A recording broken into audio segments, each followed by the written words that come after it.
pulmonologie est une spécialité médicale et qui s'intéresse beaucoup à l'étude, au diagnostic et à la prise en charge des maladies respiratoires. Son pôle d'action ou son champ d'action est très vaste. Donc ça intéresse la trachée, les bronches, les poumons eux-mêmes et le médiastin également, et la plèvre qui est l'enveloppe du poumon.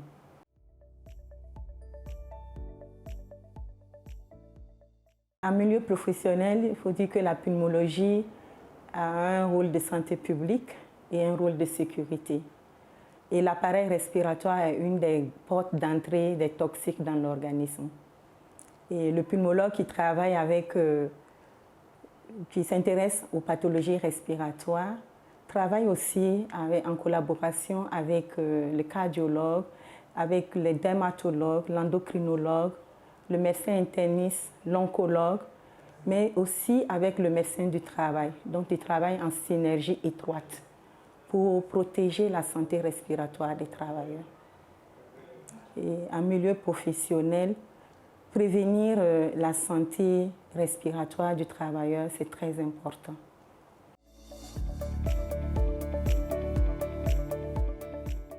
Les risques professionnels sont variés. C'est en fonction du poste de travail, c'est en fonction du milieu de travail. Donc, le patient peut être exposé à la poussière. C'est des poussières inhalables et respirables. Ça peut être la poussière de silice, la poussière d'amiante, de charbon, la poussière de ciment. Et dans le milieu du coton, c'est l'exposition aux fibres de coton qui sont toxiques. Il y a également les gaz et les vapeurs.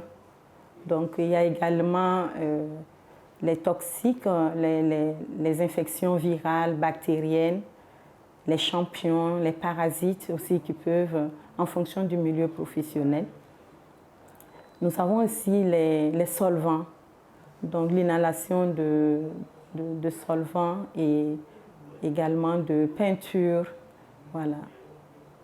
Et les endroits confinés qui peuvent être source d'asphyxie et entraîner la mort.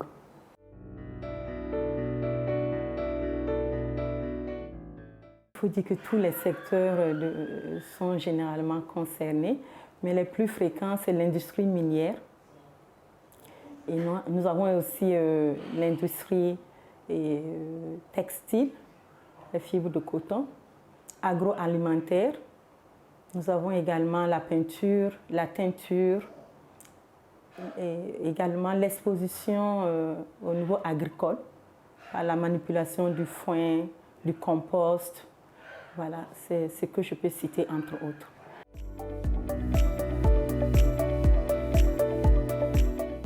Nous avons d'abord la toux. La toux, elle peut être aiguë, elle peut être chronique, ça veut dire qu'elle dure dans le temps, elle persiste. Elle peut être sèche, elle peut être productive. Nous avons également la difficulté à respirer, qui peut être survenue brutale ou progressive, les douleurs thoraciques, les vertiges, voilà. Et également des problèmes ORL, donc, qui vont amener les travailleurs en consultation ORL aussi, mais aussi en pulmologie parce qu'on les reçoit également, éternuement, voilà. On peut aussi avoir des sensations de poussière dans la gorge qui entraînent en fait des craintes de toux qui amènent le travailleur à venir consulter. Ça peut être aussi des larmoiements associés. Voilà.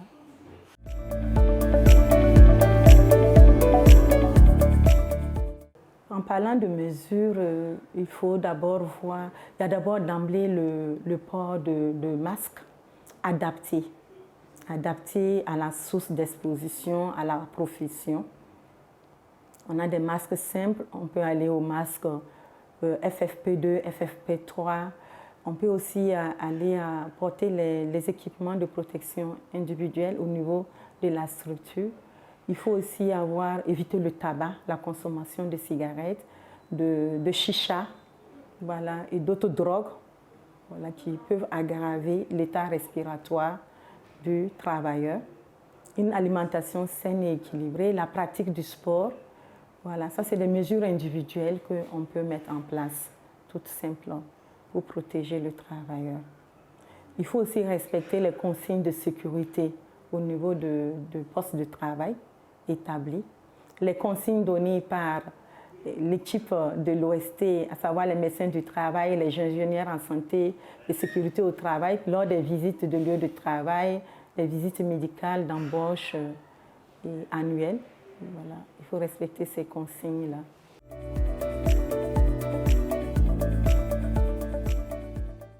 Le message adressé aux travailleurs, c'est que la protection respiratoire permet en fait de préserver non seulement l'état respiratoire du travailleur, mais également préserver en fait son avenir professionnel.